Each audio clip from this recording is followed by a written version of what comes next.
Hello and welcome to Therapy Express with Rosanna. Thank you so much for watching.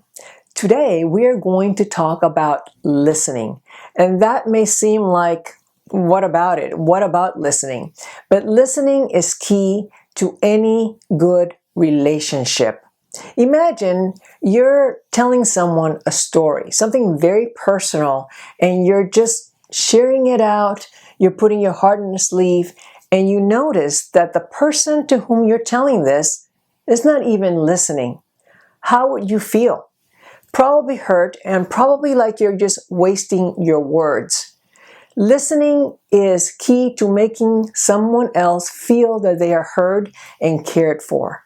Now, listening, true listening, is very, very difficult. I will not deny that because it takes a lot of concentration. It is an act of will. Our brains are always active and thoughts are going back and forth. So to truly listen to someone is difficult because we as human beings get distracted. But if we are true listeners, as soon as we start getting those thoughts and we notice that our minds are roaming, we rein them in and we get back on focus to what the person is saying. So let's first talk about what makes a person a bad listener. And if you hear yourself in one of these, then this video is for you. All right. The first one is you want to talk. And let's face it, we all want to talk. If you are in a conversation with somebody else and they're talking and all you're thinking about is, I can't wait to get my turn because I'm going to say this and I'm going to say that, then you're not listening to this person. And this person is wasting their words. I get it. I want to talk too. And when I'm in a group and everybody's talking and I'm trying to find a little spot where I can get in and I can, it's a little bit frustrating. But if you're on a one-to-one, it's a little bit easier. You wait your turn because when you start talking, you're going to want the same thing back to you, someone who is listening. Number two, you disagree with the person. Immediately you hear something and your alarm bell goes off and you think, that's totally wrong. And immediately you stop listening. You know what? Let them talk it out. You'll be able to make your points when it's your turn. And just so you know, you're not going to be able to say, yeah, you're wrong, hear my point. And that person is going to say, oh my gosh, thank you so much. I didn't even realize I was wrong. Please elaborate on what you're saying. Thank you so much for setting me straight. Dream on. That's not going to happen because when people believe in what they believe, they usually dig in their heels and that's where it stays. Most times you're not going to convince anybody about your point of view. So even if you disagree, listen, because at the end of the day, you might learn something that you didn't know before. And that's happened to me when I have been open and someone was telling me about something that I typically would have disagreed with in the past. But at this time, I was very open and listened.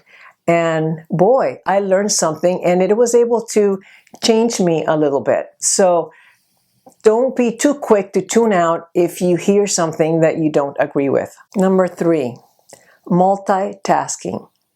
Everyone thinks they can do this. Everyone thinks they can text, do the dishes, do banking, all while talking on the phone with somebody. How do I know this? I've done it myself. I actually was trying to balance my checkbook when I was talking to somebody on the phone on speaker. And I had to keep saying, and what was that again?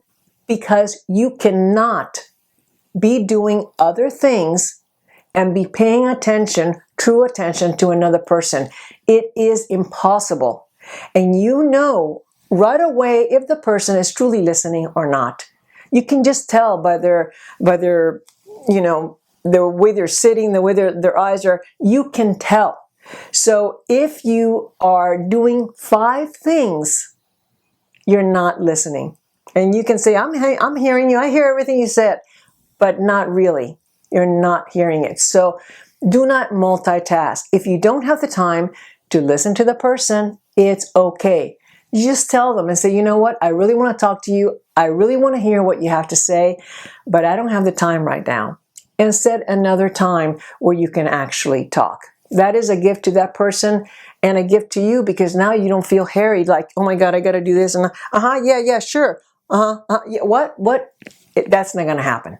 Okay? And number 4, you become a judge, which almost kind of segues with a disagree. But in this case, you are the judge. You are deeming everything the person is saying incorrect. And you're basically just with your arms crossed, just thinking about how you're going to sentence this guy or prove him wrong or bang your gavel and say, let me tell you about how wrong you are. Because you see yourself as the almighty judge, and why do you need to listen to someone who doesn't know what the heck they're talking about, right? Well, stop being the judge. You don't know everything. I don't know everything. And sometimes there are nuggets of information, even with people who are saying something you don't like. There may be some truth in that if you're just willing to open, okay?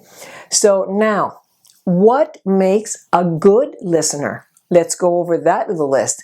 Take notes. First thing is body language. If you are leaning in, you're open, your face is open, you're smiling, you're nodding, and you just have a face like you're really listening. Your face and your body language is responding to that person. They're telling you something good and you're like, they're telling you something like worrisome, you're like, oh no. You can just tell by your body language and your facial expressions that you're listening. So keep that in mind. If someone is telling you that they are about to lose their job and you're saying, yeah, oh yeah, you lose your job? Oh, wow. You're not listening. You're not being empathetic. And that sets the other person off. They're feeling like she doesn't care. And they feel unimportant at that point. Number 2, do not interrupt. This is one of the worst ones, I feel, because when I'm talking, I get interrupted by my husband. He's watching this, but he knows he does this. And it is like, imagine you're talking and someone is like this. You know that they're just thinking about what they're going to say. Their fingers are up, their mouths are open, and they are just like chomping at the bits to get into your conversation. Okay, what does that do to the person who's talking? I know what it does to me. It makes me want to rush. It makes me feel like I got to get it all out so I can have a chance. Most of the time now, I just say, oh, let me stop now. You go ahead. What you have to say is more important. And my husband will smile and say, sorry, and then he'll stop. But interrupting another person while they're talking is just rude. I know that you may have something very important to say, but hold on. That person feels like what they're saying is important, so let them finish and then you will get your turn, okay? The next thing is to ask questions. That's how they know that you are interested in their conversation.